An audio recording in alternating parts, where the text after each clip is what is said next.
Broadcasting from the business capital of the world, this is the Podcast Business News Network. And welcome back, everybody. Yes, it is possible to communicate with your animal, your dog, cat, or whatever animal you have. I did actually say that. It is possible to communicate with them. Truly know what they're thinking and have them know what you're thinking. She can help you out with that. She's an animal communicator. Actually, she also does human psychic readings and even does communication with animals that have passed on to the other side. She can show you how to do that. She can do that for you. We're going to learn how to, on the elementary level, communicate with our pets, courtesy of Shirley Scott, who joins us once again. How are you today? I'm great, Steve. How are you doing? Fantastic. So what are some things that we should keep in mind when we try to communicate? And for anybody that didn't hear us last time we got together, when we say communicate, it doesn't necessarily mean that we're actually talking. We could be presenting an image in our mind and sending it to them telepathically. I know that sounds woo-woo, but I've experienced it. It actually works. What are some of the things that we should keep in mind? Well, we have to keep in mind that animals don't know words until we teach them, and they also live in the present moment. So when we're sending them things that we want them to get, like the picture, we have to remember that they are getting it in the now, and they expect you to get in the now with them. And there are some words that they will never get because they live in the present moment. Some of those words are like tomorrow, today, soon. That, people will leave the house and they'll say, "I'll be back soon." The animals, all they hear is, "I'll be back." That's all they hear. So really anything that's sort of time-related, I tell people your animals are going to ask for their dinner now, not in 5 minutes, not in 10 minutes, or, let's have dinner at 5. So we have to, when we're communicating with animals, we have to send them not only thoughts, but our words that are in the present moment, in the real now, not anytime soon. Ooh, yeah. So you really have to word it in such a way and then even think it in such a way. But let's go back to wording it. When we say something, like, for example, we're going to be leaving soon. Calm down. Let's say you're talking to your dog. Right. We'll be leaving soon. Do they know your intent? They don't understand necessarily all the words. They do understand some words. Let's be honest, but not all of them. What do they get from that if you were to say that to them? Well, it's, if you say to them, "We're going to be going soon," and you are really sending them a picture in your mind of where you're going. Are you going for a walk? Are you going in the car? And they will get that picture and relate that back. But when you say, "Calm down, we're going soon," they're still seeing the picture of where you're going. Because humans don't realize that when we talk, we send pictures. It's very automatic. Everybody does it. The animals do it. It's very automatic. And we don't pay attention to that, where the animals do. So, and animals get to know the word go. They get that. They get the word car. They get the word, things like walk. Those things they know. But when you say, "Calm down, we'll be going soon," they hear, "Oh, we're going soon." Calm down is like, telling them, like, it would be telling anybody if you can't have the lollipop and it's right here in front of you. And they don't get the soon. So what they're getting is, "We're going." And then humans, put their shoes on and they put their coat on and then maybe they have to go potty and they grab their keys. Meanwhile, the dog is going like, we're going. What the heck are you doing? We're going. This reminds me of our subconscious. So it's my understanding that when you say things to yourself, your subconscious doesn't know any good from bad. Exactly. That's right. So it sounds like the same thing's going on with our animals. Right. When you say, "I don't want this," your subconscious goes, "Oh, you want it." Right. Because the subconscious doesn't know what "don't" means, That's why I tell everybody, when you are thinking about what you want, you think about what you want, not what you don't want. And that's exactly with the animals. You think about you show them what you want them to do. I have a lot of clients who are barrel racers with horses, and they'll call me, and, depending on how the horse is acting, I'll tell them, calm down, because a horse can really feel people's energy and anxiety. They're very good at it. And then show the horse in your mind what you want him to do around the barrels. Because if you show him like you're afraid and you're afraid he's going to buck or he's going to fall, or then he thinks, oh, that's what I'm supposed to do. So you need to show them exactly what you want them to do. And that helps the animal understand, like sit. They'll get to know the word sit. You can even teach a dog to read the word sit, but they'll get to know it. But it's better if you show them that instead of showing them, running around. If you show them sit and they're running around, they're going to be real confused. I want to share something we spoke about last time we got together, and that was my cats. And I want to give you an update on the situation. I discover that one of them is peeing outside the litter box.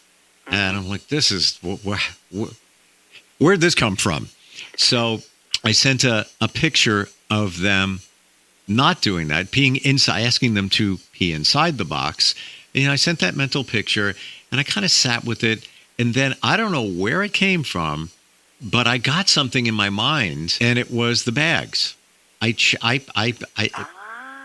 put my litter box, I put bags over like a garbage bag over my litter box. Then I put litter in, because I don't like, it's kind of gross to me to clean the litter box, and I just take the bag and I just throw it away.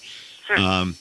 It came back to me after I sent that. I was laying in bed sending that mental picture in the box.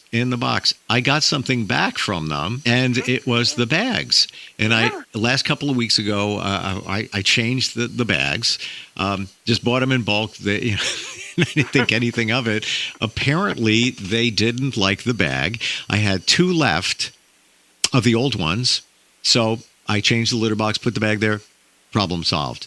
I'm convinced that they sent that to me. I'm not even kidding, because I didn't think of it. Yeah. Absolutely. Good for you. And here's the real important part is you listened. Okay? A lot of people would have said, well, I don't know, might have been the bags, might not, and they wouldn't have listened, and they would have kept at it and kept at it and kept at it. Where we have to know that when we're getting a message back from them, really take that to heart, even though it may seem strange to you, but to their world, it's really important. I had a cat one time that used to run in and just meow and meow and meow at me, and I would follow her, and, she'd show me a new bug on the floor or, a fly on the screen, something that was so important in her world that we wouldn't even think about. And odors in the animal kingdom, that is survival, because they need to know if you're a predator or a prey or the same species or, everything. They can get, I tell everybody that a dog smelling another dog's butt can tell him what he ate for dinner, where he lives, the mood he's in. They get a message like no other. And so for your cats to do that, absolutely, and congratulations that you listened to them. I didn't doubt it for a second, and it came to me when I was sending the picture of them going in the box. Do it in the box. Then it was almost as if, are you sending something to us? I'm going to send it back to you over there. And I would have never thought of it. And I truly believe that it came from them. Like I don't know which one, but I was laying on the couch. They were just, they just hang out next to me.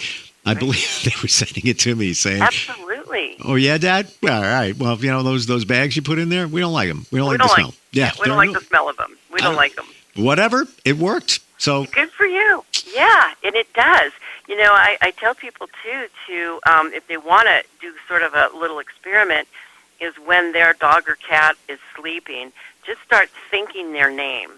Just, think their name.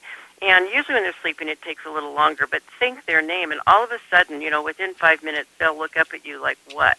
And you'll get it in your head. Their look is like, what do you want? What are you calling me for? But it's a good experiment to try also. So good for you. Thank you. I got it from you last time we talked. All right. So let's come up with another situation, and I deal with this one quite often. My dog loves to go in the car.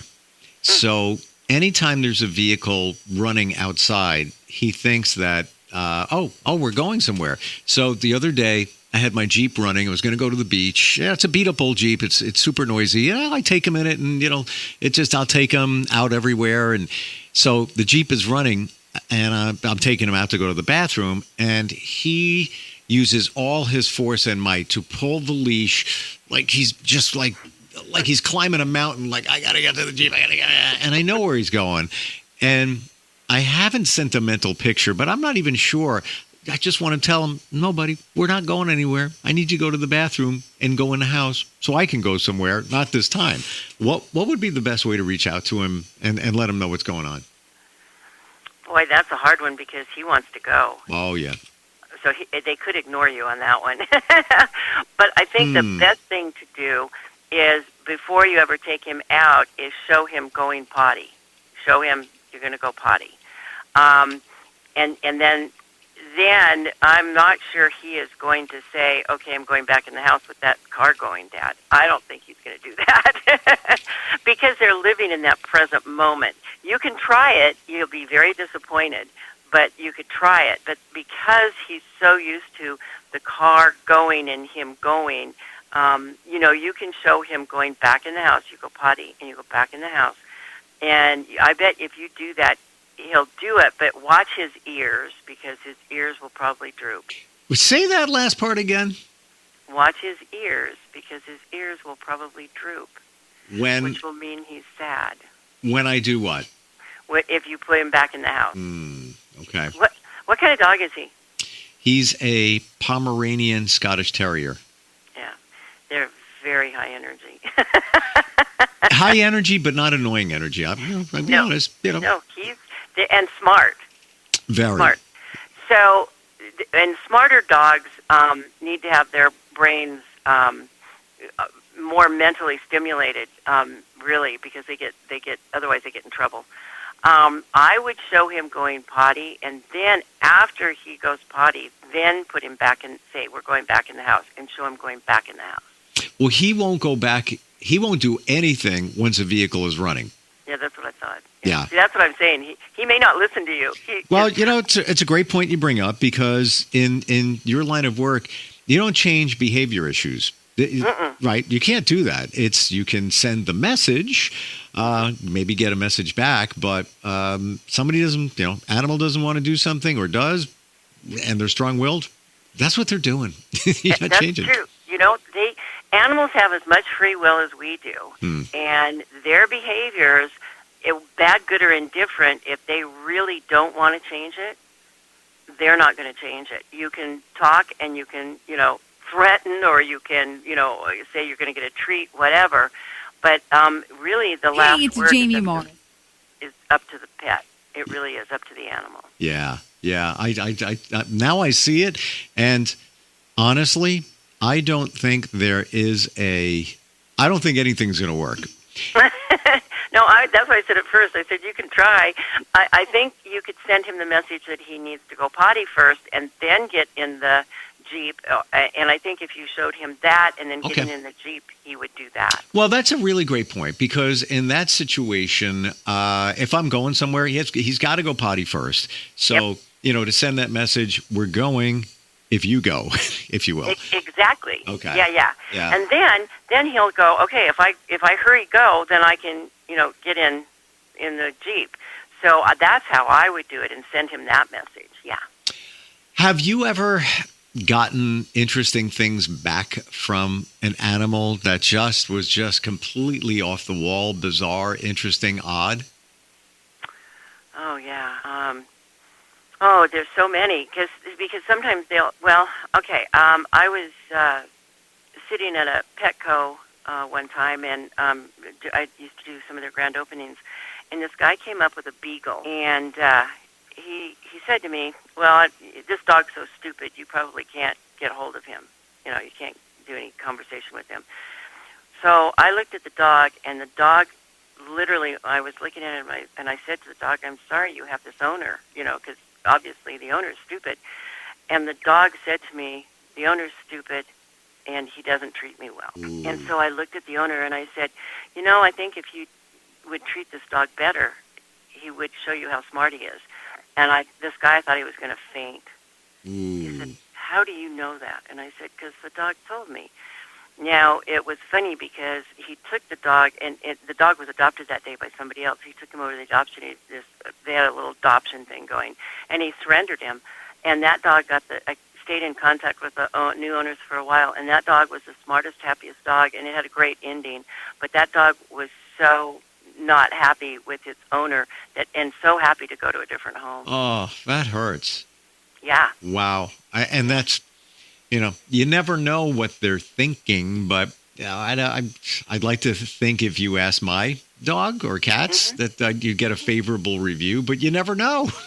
Well, you never know, but I always ask them, during the conversation, I am sending messages all the time when the owner is speaking to me or, when I'm speaking to the owner. I'm sending questions to the pet all the time through telepathy. And they'll say, oh, my water is okay, or it's not cold enough, or, I hate my food, tell them to get me different food, So the pet is sending me different answers to questions all the time, and I can bring that up with the owner that I'm talking to then and say, what kind of food are you giving him? Because he doesn't seem to like it. And they go, oh, yeah, how do you know that? So, but animals are very honest with their answers, sometimes almost hurtful, yeah. Wow. But would you say for all of us, whether we're trained in this or not, that we should be asking our pets what they're thinking, how they're feeling, what would make them more happy, and just listen or be open to receiving what comes back? Absolutely. Absolutely. I tell everybody who has a pet of any kind, they are already in touch with that pet's vibrational energy. And if they just sit and listen, they will hear something.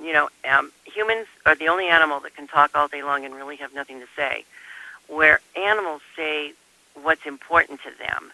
And if you have an animal, you can get messages from them by just taking that extra time to stay in the present moment.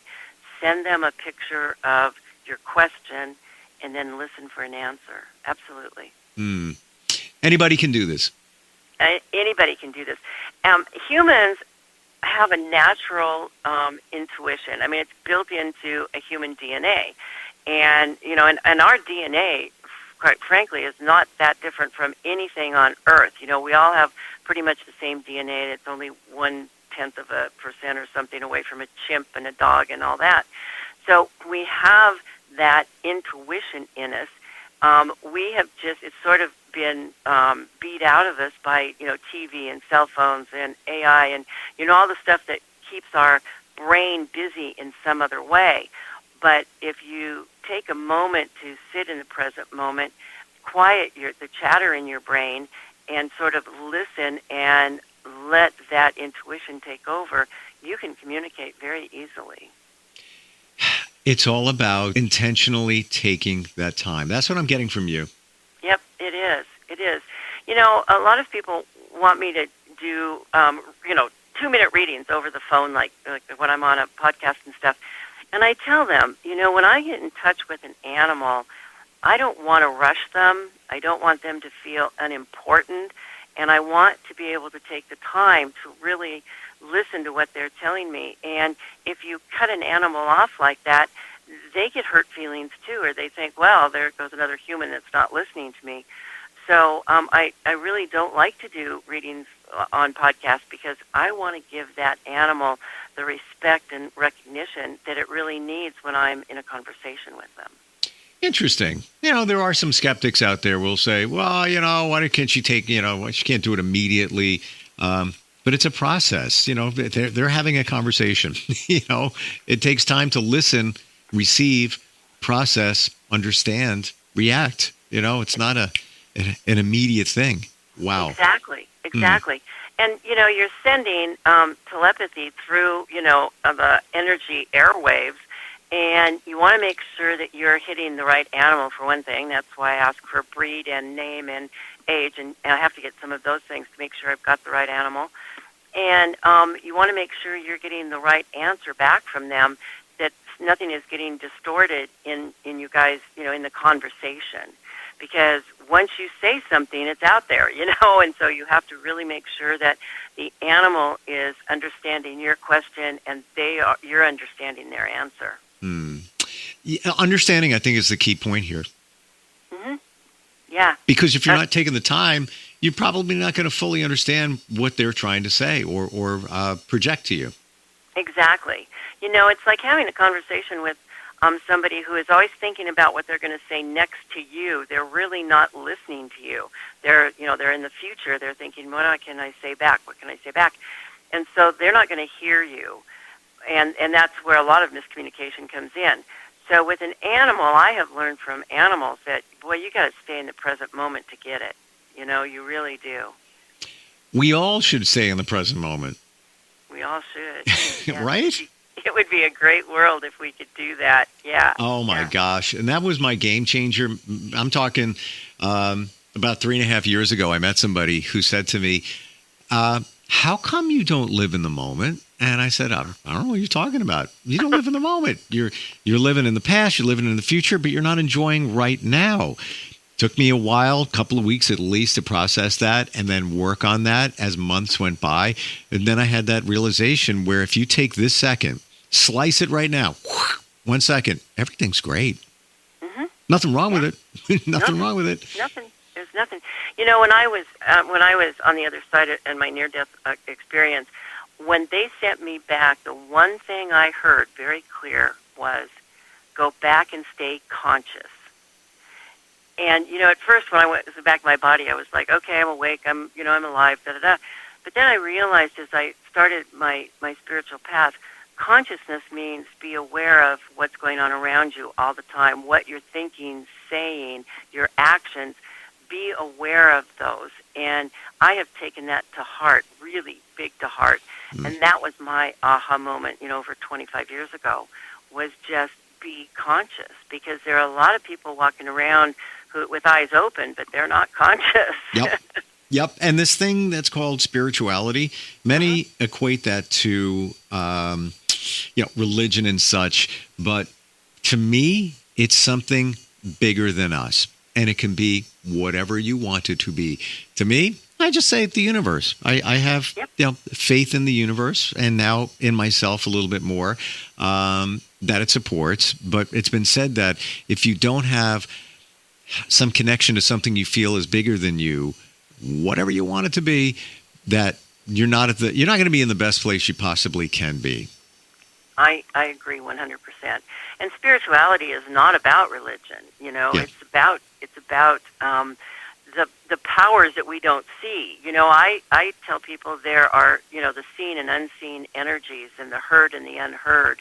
And we are just beginning to understand what is out there, and telepathy is one of those things that's so easy to understand, and yet people, say, hoo-hoo. Well, if television works and radio wave works and we can send messages on waves out in space that continually will go until it hits what it's looking for, that's exactly how telepathy works. It goes out of your brain with a thought or a picture, and it looks for the vibration that you are feeling or knowing that you're trying to hit. And once it hits it, the other person hopefully will get that message.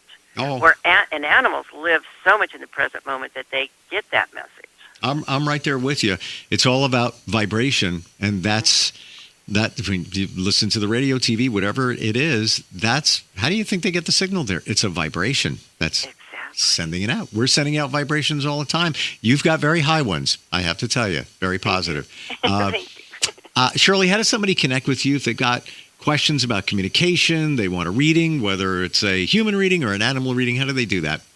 They can go on my website, which is shirley-scott.com. It's just my first and last name with a dash between them. And there is a contact page where they can fill it out. ask me questions, and I will get back to them. I usually get back in the same day, and we can schedule a reading through email, and then they can call me, and we go from there. But that's the best way, because most of the time I'm on the phone during the day, and where I live is in the middle of the woods, and I don't have some call waiting. We don't have. I tell everybody my phone system is 1882, and so if it rings and rings and rings, it means I'm on the phone. But email is the best way. So just go to my website, Shirley-Scott.com, and there's all sorts of information about me and how to get hold of me. Awesome. Great talking with you. I truly appreciate all your insight. I'm glad my cats are peeing inside the box, thanks to you. I am so glad. And thanks for being here. We'll catch up soon, okay? Okay, thanks a lot. Thanks. We'll be right back. Hang on. Bye-bye. Have you ever wondered what your pet is thinking? Have you ever wanted to tell them something? Do you want to know what is going on in their world? Shirley Scott can help you talk to your animals. As an animal communicator with over 20 years of experience, she knows the questions to ask. She gets the answer right from the animal without letting her human emotions or judgments get in the way. Shirley can help you understand what your pet is trying to tell you. She can help with behavior issues, health problems, and other communication that might help the pet's human understand them better. Her books range from how to deal with ghosts and demons, how to talk to disembodied spirits, a workbook on how to become more positive so you can live a better life, a new children's book written from her goat's point of view, and even an animal communication CD. All of these and more are available on her website. Find out more about Shirley by going to her website at shirley-scott.com. or email her at scott@shirley-scott.com. You'll find that Shirley is friendly, honest, and comes from a positive point of view.